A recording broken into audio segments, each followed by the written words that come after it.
सर्वेभ्यो नमो नमः। आज हम लोग स्वरों के वर्गीकरण के विषय में पढ़ेंगे। स्वर, जैसा कि हम लोगों ने पढ़ा था, अच प्रत्याहार के अंतर्गत जो भी आते हैं उनको हम स्वर कहते हैं। इन स्वरों में भी ह्रस्व, दीर्घ, प्लुत आदि मात्रा का भेद किया गया है और उदात्त, अनुदात्त और स्वरित यह स्थान भेद किया गया है। पुनः अनुनासिक और अननुनासिक नामक दो नासिका के प्रयोग और अप्रयोग के आधार पर भेद किया गया। इस आधार पर हम लोग देखेंगे कि जो भी स्वर हैं उस स्वर के कितने कितने भेद होते हैं। तो आइए हम लोग शुरू करते हैं। जो पहला सूत्र पाणिनि ने स्वरों के वर्गीकरण के विषय में लिखा है वो सूत्र है उकालो अज ह्रस्व दीर्घ प्लुतः। वास्तव में एक किंवदंती है कि महर्षि पाणिनि ने ह्रस्व स्वरों के वर्गीकरण के विषय में जब सोचा तो सबसे सटीक किस प्रकार से प्रस्तुति की जाए, वो बहुत देर से इस चीज को सोच रहे थे। और उसी बीच में कुक्कुट की ध्वनि, मुर्गे की बाग जो सुनाई पड़ी उन्हें, उस कुक्कुट के ध्वनि में अंतिम में जो ऊ का उच्चारण होता है वो दीर्घतर होता चला जाता है।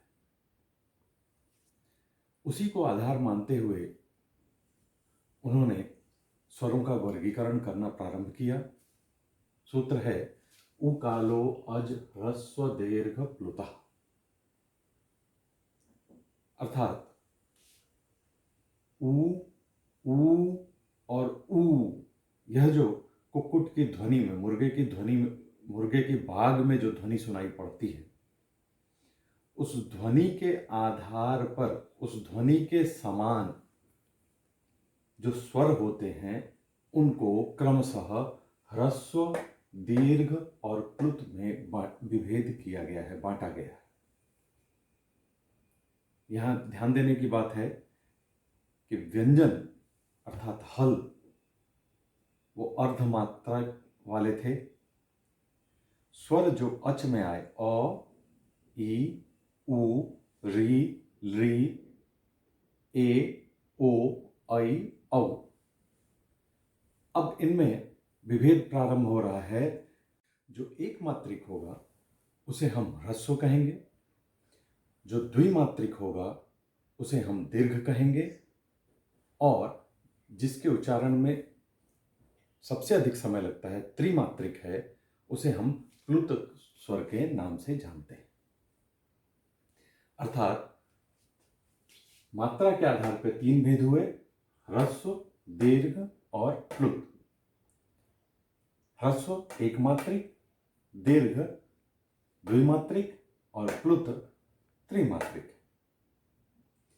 इसके बाद हम लोगों ने पिछले वीडियो में देखा था, समझा था कि हर एक वर्ण का अपना उच्चारण स्थान होता है। अब इस उच्चारण स्थान में भेद के आधार पर भी स्वरों के तीन भेद हो जाते हैं। अर्थात तालवादी स्थान के ऊर्ध्व भाग से यदि अच स्वर निष्पन्न होता है तो उसको हम उदात्त कहते हैं। इसी प्रकार से तालु आदि, तालु, कंठ, मूर्धा आदि स्थानों के अधोभाग से, निचले भाग से अगर स्वर की उत्पत्ति होती है तो वो होगा अनुदात्त। और जहां पर तालु आदि भाग के ऊर्ध्व और अधो दोनों भागों का समान प्रयोग हो, अर्थात मध्य भाग से निष्पन्न हो, तो उसको हम स्वरित के नाम से जानते हैं। अब पुनः इसके बाद यदि हम लोग नासिका का प्रयोग करते हैं, किसी भी स्वर के उच्चारण में यदि नासिका का प्रयोग करते हैं तो वह अनुनासिक होगा, और यदि नासिका का प्रयोग नहीं करते हैं तो वह अननुनासिक होगा। ध्यान देने की बात है, यहाँ बहुत बार अनुनासिक अननुनासिक के जगह पे अनुनासिक और निरनुनासिक का भी प्रयोग होता है, अर्थात अननुनासिक शब्द के स्थान पर निरनुनासिक शब्दों का भी प्रयोग प्रश्न पत्रों में किया जाता है। निरनुनासिक का अर्थ अनुनुनासिक है, अर्थात जहां नासिका की सहायता ली जाएगी वह अनुनासिक कहा जाएगा, और जहां नासिका की सहायता नहीं ली जाएगी उसको अननुनासिक अथवा निरनुनासिक कहा जाता है। इसके आधार पर अगर हम लोग चार्ट बनाएं कि किस किस वर्ण का, किस किस स्वर का कितना भेद हो सकता है, तो वो चार्ट इस प्रकार से होगा।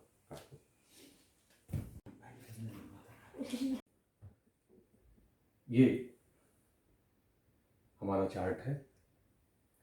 हम देख रहे हैं सबसे पहले उकालो जह्रस्व दीर्घ प्लुतः, इस सूत्र से जो ह्रस्व, दीर्घ और प्लुत भेद किया गया था। ये तीन भेद हैं, ह्रस्व, दीर्घ और प्लुत। इस ह्रस्व, दीर्घ और प्लुत, इन तीनों भेद में उदात्त, अनुदात्त, स्वरित यह स्थानकृत भेद था, अर्थात जो ह्रस्व स्वर होगा वह उदात्त भी हो सकता है, अनुदात्त भी हो सकता है और स्वरित भी हो सकता है। इसी प्रकार से अगर दीर्घ स्वर को देखा जाए तो दीर्घ स्वर भी उदात्त हो सकता है, अनुदात्त हो सकता है और स्वरित हो सकता है। प्लुत भी उदात्त, अनुदात्त और स्वरित के भेद से तीन होगा। तो अगर इन तीनों के ह्रस्व, दीर्घ, प्लुत, इन तीनों के तीन तीन भेद हुए, अर्थात 9 भेद यहां तक हो गए।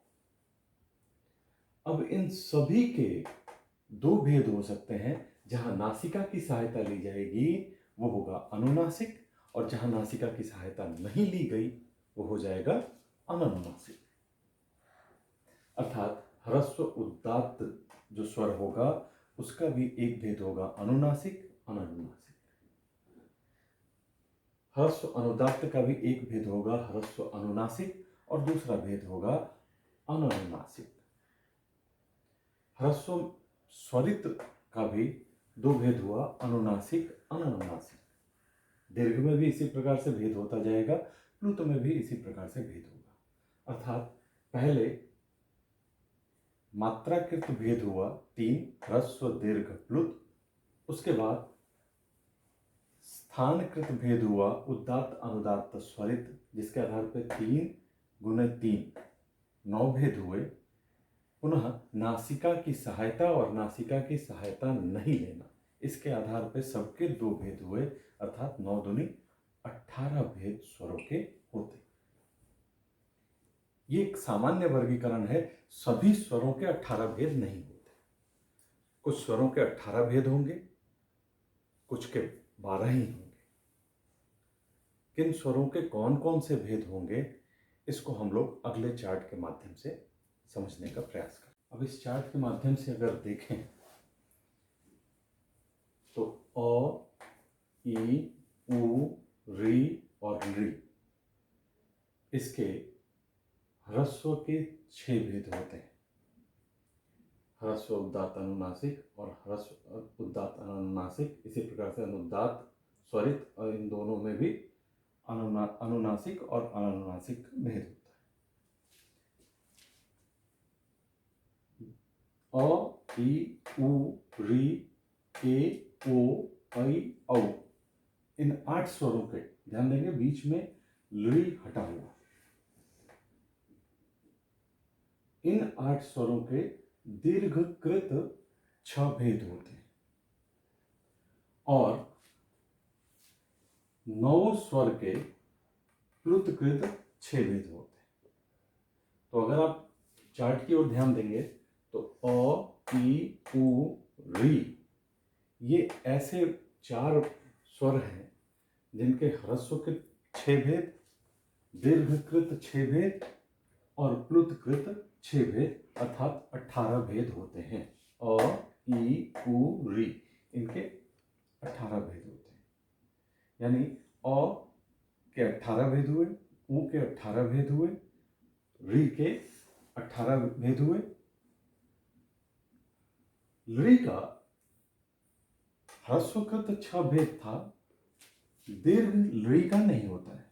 ली वर्णस्य द्वादश तस्य दीर्घाभावात्, अर्थात ली के दीर्घ भेद नहीं होते। ली का ह्रस्वकृत 6 भेद होगा, प्लुतकृत 6 भेद होगा। ली के सिर्फ 12 ही भेद होते हैं, दीर्घ भेद नहीं होता। उसी प्रकार से ईच प्रत्याहार के अंतर्गत आने वाले जो वर्ण हैं ए, ओ, ऐ, औ, इनका ह्रस्व भेद नहीं होता है। ईच प्रत्याहार के जो वर्ण हैं वो दीर्घ होते हैं और प्लुत होते हैं, तो इनका भी 12 ही भेद होगा, ह्रस्व भेद नहीं होता। तो इस प्रकार से आज के वीडियो में हम लोगों ने स्वरों के स्थानकृत और मात्राकृत भेद को समझा। आशा है आप लोगों को पूरी बात समझ में आई होगी। अगले वीडियो में हम लोग यत्न की ओर ध्यान देंगे, अर्थात वर्णों के उच्चारण में जो प्रयत्न होता है उस प्रयत्न की ओर ध्यान देंगे, उस प्रयत्न को सीखने समझने का प्रयास करेंगे। धन्यवाद।